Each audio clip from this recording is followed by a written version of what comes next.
Bueno, abuelirinchi, soy el director del Centro Médico Pontevedra y voy a explicaros aquí una serie de cosas. Supongo que la mayor parte de vosotros sabéis, porque me conocéis, que estoy de broma. Pero los que no me conozcáis, seguramente os habéis sentido un poquitín insultados por esta forma de empezar. Y el objetivo de mi charla de hoy va a ser hablar de esto. La verdad es que después de la charla que ha dado el fisio voy a parecer un tío un poco simplista, porque el tío ha hablado de cosas de alto nivel técnico, yo voy a hablar de cosas de más nivel moral. Y podríamos titularle, puse el trato con las personas mayores en el ámbito sanitario, también lo podría haber titulado como Historia de una lista de cagadas. Y os voy a explicar lo que os voy a explicar. Yo normalmente estoy acostumbrado a hablar, como él, en cosas basadas en la evidencia científica. Hoy voy a hablar más de cosas basadas en mi experiencia personal, de cagadas que he visto, cagadas que he cometido y notas que he tomado y que creo que puedo hacer extensivas al resto de la gente para cómo tratar correctamente con nuestros pacientes. Porque en nuestra carrera a menudo se hace muchísimo énfasis en nuestra destreza científica, nuestro nivel de conocimientos, pero no existe ninguna asignatura en medicina de cómo ser una buena persona, cómo tratar a las personas con dignidad, etcétera, etcétera, etcétera. Entonces, os voy a contar una serie de anécdotas, las más tal vez significativas que tengo. En realidad tengo decenas de ellas, pero os voy a contar algunas. Y la primera vez que tuve conciencia de la importancia del trato fue cuando era un chaval de bachillerato y iba a catequesis para el catecismo de confirmación y nos llevaban un fin de semana a un centro de personas desamparadas que mayoritariamente eran personas mayores. Había también alguna persona joven con alguna deficiencia neurológica adquirida o congénita, en general gente que no tenía recursos y no gozaba de otro tipo de soporte social. Y bueno, ahí estábamos, creyéndonos unas buenas personas porque durante un fin de semana les dábamos de comer, lavábamos los platos y tal. Evidentemente ser buena persona es mucho más que pasar un fin de semana haciendo buenas cosas. Pero si tenías las neuroniñas un poco bien enfiladas, al menos aprendías, cogías una cierta perspectiva de que más allá de ese mundo que tienes de adolescente, que eres capaz de todo, que te crees inmortal, ves otras realidades de personas que tienen otro estado funcional, que tienen otra calidad de vida. Y eres una persona un poquito más comprensiva y eres una persona un poco más circunspecta si eres consciente de que existen estas personas y que debes tratarlas de una cierta manera. Y dentro de toda esta gente había un chico que tenía una historia bastante dramática, porque era un chico que, según nos contaba él, su padre tenía bastante dinero y bueno, había vivido una vida completamente disipada, bebía, cogía el coche y en una de estas el chaval se metió una galleta impresionante con el coche y se quedó lo que yo de aquella hubiera llamado paralítico. El tío realmente tenía pues unos movimientos espásticos, un gran problema de adicción y es la típica cosa que yo y todos los chavales, pues como veíamos en las películas de Hollywood, que cuando ves a un tío moviéndose así es como que tiene algún tipo de retraso, ¿no? Como se decía de aquella, sé que es una palabra sumamente incorrecta, pero lo veíamos así, entonces hablamos con él con esa condescendencia con la que yo me he presentado. Estaba entonces, ¡hombre, menganito! Y le daban caricias y tal. Y el pobre hombre, además, con la movilidad que tenía, pues también daba la sensación de que, bueno, de que era todo acorde. El día que nos despedimos, cuando ya era domingo, estábamos esperando el autobús, el chico estaba con un bajonazo espectacular y empezó a poner a caer de un burro a todo, a los frailes que le cuidaban, a no sé qué, pero empezó a decir una cosa que a mí me dejó choqueado, y es que ese tío que parecía que no tenía mucha inteligencia empezó a decir una serie de cosas que solo una persona que es plenamente consciente del momento y que tiene un pleno nivel intelectual es capaz de analizar. Y es que se sentía tremendamente insultado porque cada 2 por 3 venía chavales de alguna parroquia y le trataban como si fuera un idiota. Y que él no era ningún idiota, era un tío que tenía problemas motores, se movía mal, pero pensaba bien, y le rompía muchísimo las narices que cada fin de semana viniera una serie de chavales y dijeran hola, menganito, no sé qué, no sé cuánto, y la verdad es que todo el buen rollo de sentirme buena persona de adolescente, de haber estado un fin de semana haciendo el bien, se fue a la porra, evidentemente, pero tomé nota mental de existen personas que yo puedo tener una impresión inadecuada de cuál es su estado funcional y si les trato de una cierta manera, puedo resultar ofensivo contra ellos con la mejor de mis intenciones. Un poquitín más adelante, cuando ya empecé medicina, pues uno de los primeros tochos a los que tienes que enfrentarte como médico es un libro que es como un libro simbólico de la medicina general y de la medicina interna, es casi como la Biblia de los médicos, que es el Harrison de medicina interna. Ya te dije que iba a decir Harrison con J y con R, como a ti te gusta, es que tenemos aquí un doctor angloparlante. Y bueno, dice, nada más abres la primera página, te sale esta frase tan bonita. Ninguna oportunidad u obligación mayores le hubiera tocado a un suerte a un ser humano que la de ser médico. Al cuidar a los que sufren necesita pericia técnica, conocimientos científicos y comprensión humana. Quien realiza esta tarea con valor, humildad y sabiduría presta un servicio insustituible a su hermano el hombre y así elevará un edificio perdurable en lo más íntimo de su ser.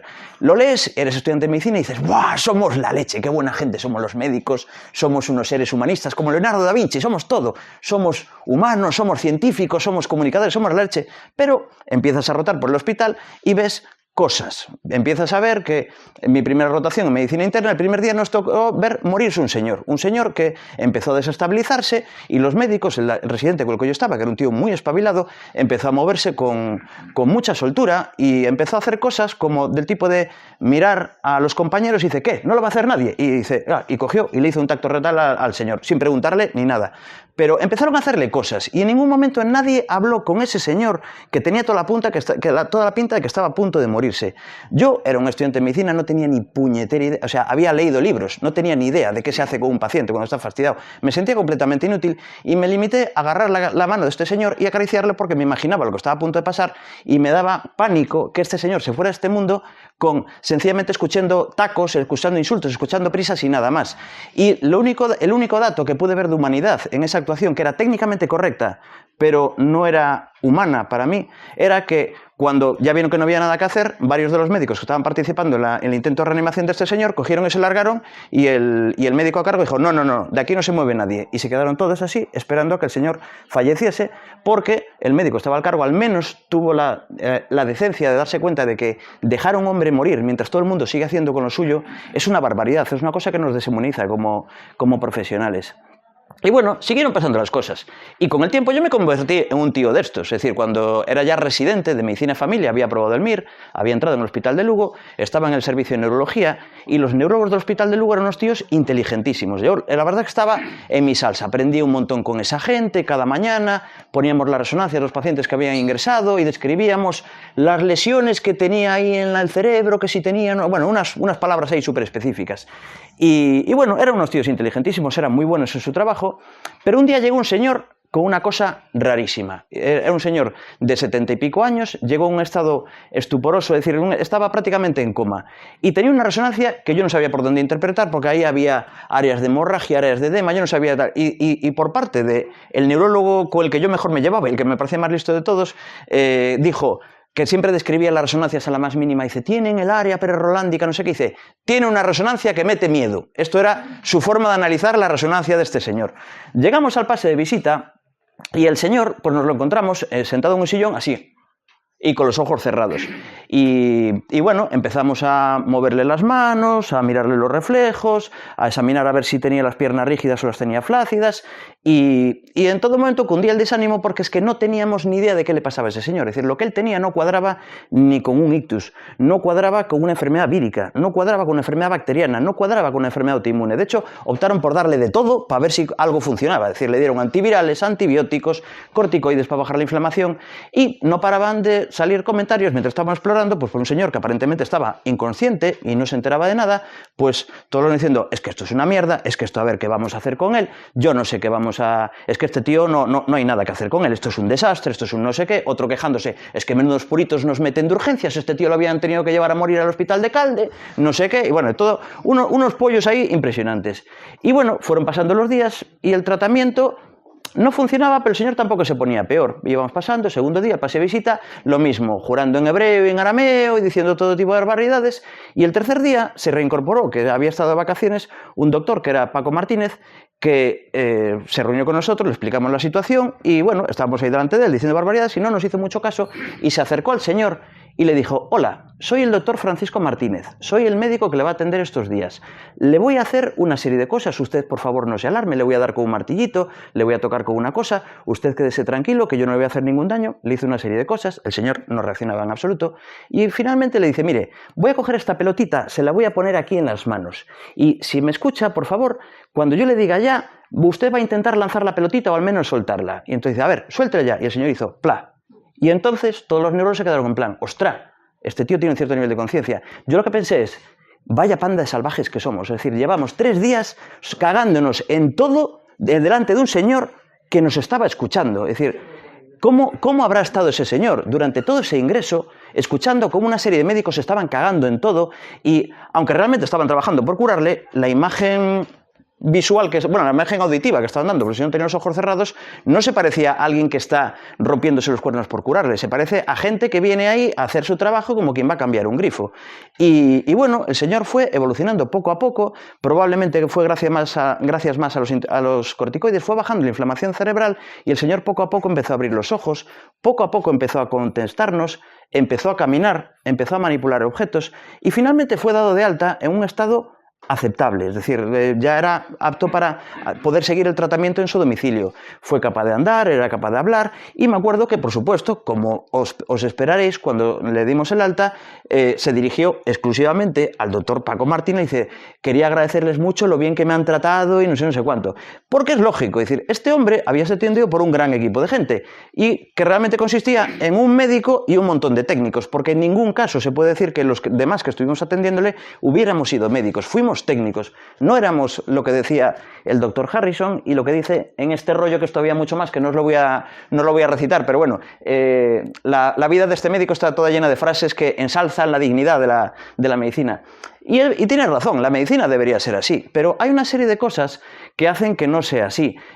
Muy particularmente, lo hablaremos después, la saturación de los servicios sanitarios. Es decir, una cosa que creo que todos lo vivimos en nuestros trabajos, no solo los que trabajamos cuidando de personas. Nuestros jefes nos piden cada vez una mayor carga de rendimiento y el rendimiento llega un momento que va a costa de la calidad y en estos casos muchas veces va a costa de la humanidad.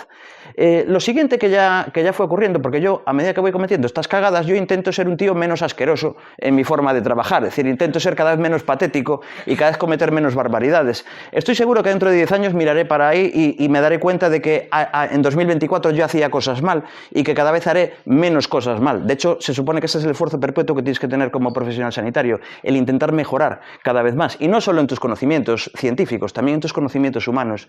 Pero cuando ya era director del centro médico, llegó una chica que también tenía un cuadro desastroso, sigue siendo nuestro paciente, y además fue algo particularmente dramático porque era una mujer joven, yo creo que no llegaba a los 40 años en el momento que tuvo el evento, y era una familia que venía al centro médico, eran queridísimos porque era gente súper adorable, y tuvo un evento un evento cerebrovascular masivo, es decir, la pobre mujer llegó al centro médico después de haber tenido un evento porque la habían atendido en Madrid y en grandes hospitales, y básicamente era capaz de mover los ojos y mover las manos, no era capaz de hacer nada más. Se alimentaba por sonda, vivía postrada, era una calidad de vida horriblemente mala. Y empezó con una de nuestras logopedas y porque aparte la logopeda la trataba con mucha profesionalidad, empezó a mejorar, empezó a ser capaz de deglutir, empezó a ser capaz de tragar. Llegó un momento, de hecho a día de hoy esta señora toma sólidos, incluso toma líquidos, que es como la bestia negra de la logopedia, porque cualquier paciente que tenga una enfermedad un poco neurológica, los líquidos se le pueden ir para el pulmón. Esta señora ha ido mejorando.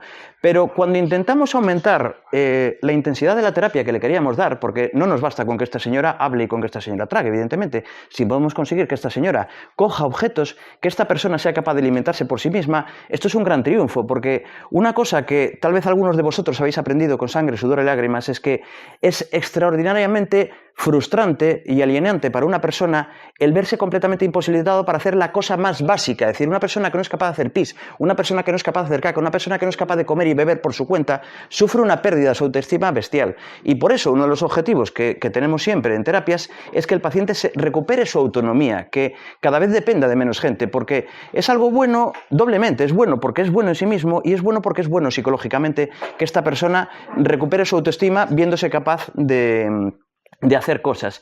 Pero cuando le tocó a otra de las terapeutas que le iba a tratar, le dije, mira, por favor, he visto la resonancia de esta mujer, tiene, digamos, la caja de los cables muy dañada, pero la corteza cerebral periférica la tiene en bastante buen estado. Es de esperar que esta señora tiene ese coeficiente intelectual, si no conservado, lo debe tener prácticamente conservado.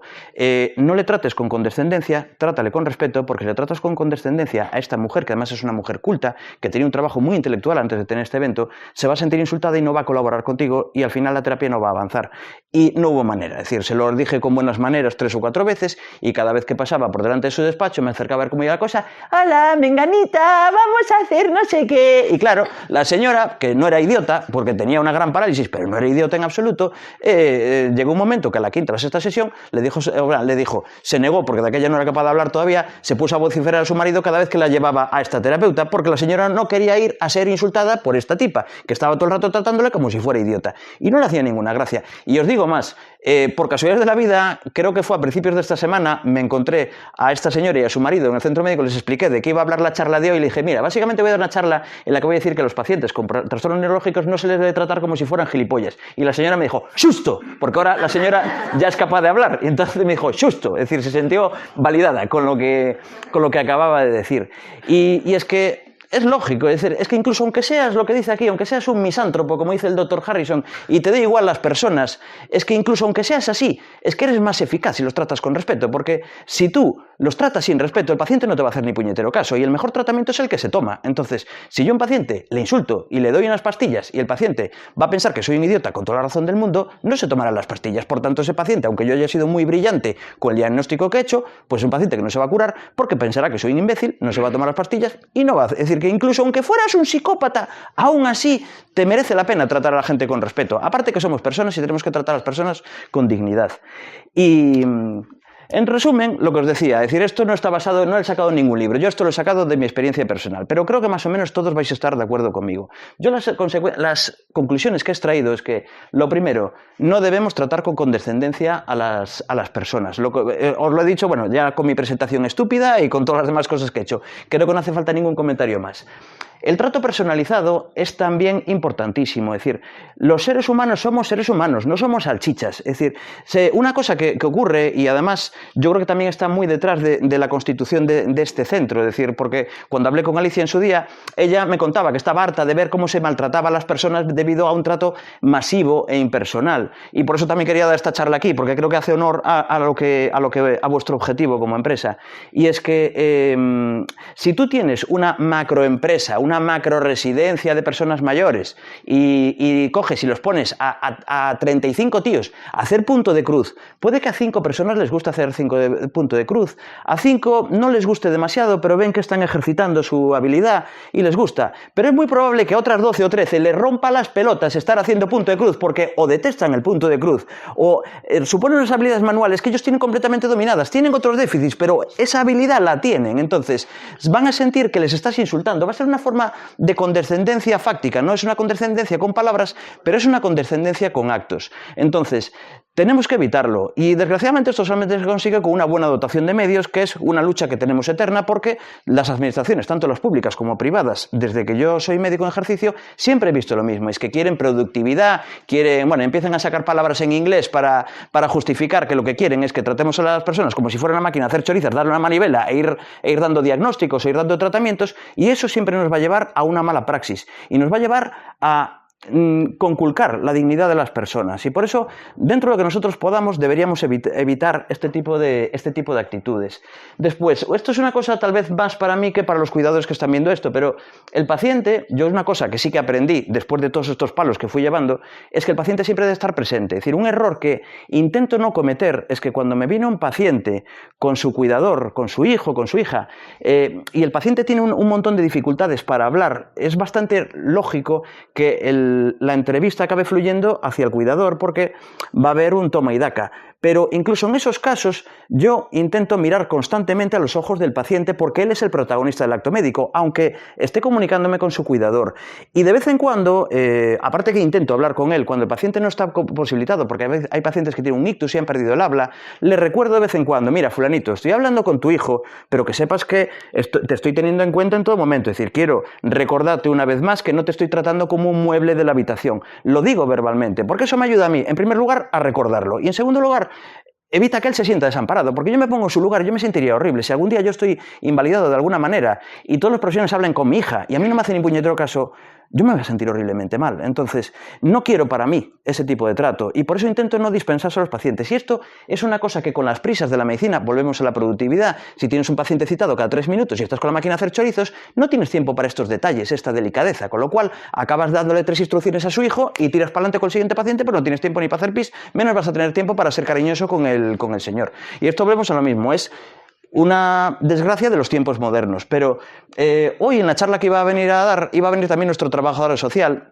y que al final le surgió otra cosa y no pudo venir, pero iba a hablar de una cosa que se llama medicina basada en la persona, y ella lo vendía como un concepto muy, muy moderno, y hombre, es verdad que recientemente se está retomando ese concepto, pero esas frases que veis del Dr. Harrison, esas las dijo en 1950, en la primera edición del Harrison de Medicina Interna, quiere decir que de esto de moderno tiene poco. El problema es que con el devenir de la sociedad actual nos estamos cepillando todo lo humano que teníamos y cada vez vamos más a la masa, a la velocidad, y esto tiene es decir, cobra una factura muy fuerte y las personas mayores están particularmente desprotegidas y una de las cosas que hemos visto, creo que fue hace 2 años, cuando hubo por fin un movimiento en el que se exigió que los bancos dieran una atención de calidad a las personas mayores, porque no se puede exigir bajo ningún concepto que las entidades echen del sistema a las que no son capaces de utilizar una app con el móvil para manejar su dinero. Su dinero vale igual que el de los demás ciudadanos y esto es una auténtica barbaridad. Y bueno, en medicina también tenemos que defender los derechos del paciente mayor, no solamente en la entidad bancaria, pero cuando una persona joven, acorto ya, ¿no? Sí, cuando una persona joven tú le tocas las narices, esa persona te va a poner a caldo en Twitter, tiene esa capacidad, puede protestar, tiene derecho a pataleta. A una persona mayor la maltratas, se calla y traga. Y para mí eso es tan indignante como esas imágenes cuando era pequeño que aparecían los cazadores del Ártico pegándole a una foca bebé matándola a palos. Es decir, a mí esto es que me parece que es una auténtica barbaridad. Y después, bueno, respetar los tiempos del paciente cuando sea posible. Volvemos a lo mismo, las prisas en medicina no son buenas. Si yo cojo y le quito la ropa y no dejo que el paciente se la quite él, estoy insultándole de alguna manera porque, a ver, no es que le estén pegando al paciente, pero le estoy agrediendo un poco porque no estoy respetando sus tiempos. Y después, el trato respetuoso en las formas creo que también deberíamos tenerlo. Yo en general, cuando tengo una persona de una cierta edad, le suelo llamar de usted, aunque salvo que la persona me dé permiso. Es decir, si la persona me permite esa familiaridad, me parece fantástico. Pero ver un señor de 85 años y decir, a ver, Pedrito, vamos a hacer no sé qué, me da muy mal rollo, porque creo que también estoy insultando a su dignidad. Es decir, que lo haré con todo el cariño del mundo, pero creo que merece que le llame don fulanito, pues porque, coño, la mayor parte de los que estáis aquí habéis construido el mundo en el que yo vivo y tengo que agradecerlo de alguna manera y creo que merecéis un respeto en ese sentido. Y después, bueno, la conclusión final de mi charla. Debemos recordar que las personas mayores son personas mayores. Por eso se llaman personas mayores y no se llaman salchichas mayores. Se llaman personas mayores porque son personas. Y quiero que sepáis que, es decir, los clientes de este sitio, quiero que sepáis que tenéis unos derechos y los familiares quiero que también lo sepáis. Y quiero que también sepáis que existen unas personas, es decir, porque yo no soy un iluminado, esto que pienso yo lo piensa Alicia, lo piensa muchísima más gente. Quiero que sepáis que hay gente al otro lado de la mesa que está con vosotros y que se esfuerza en el día a día por protegeros. Es decir, nos queda mucho por mejorar, pero no perdéis la esperanza y cuando alguien os toque los huevos, mi consejo es que protestéis y hagáis valer lo que es vuestro. Y eso es todo lo que tengo que decir, que si no dejo hablar a los demás. Muchas gracias.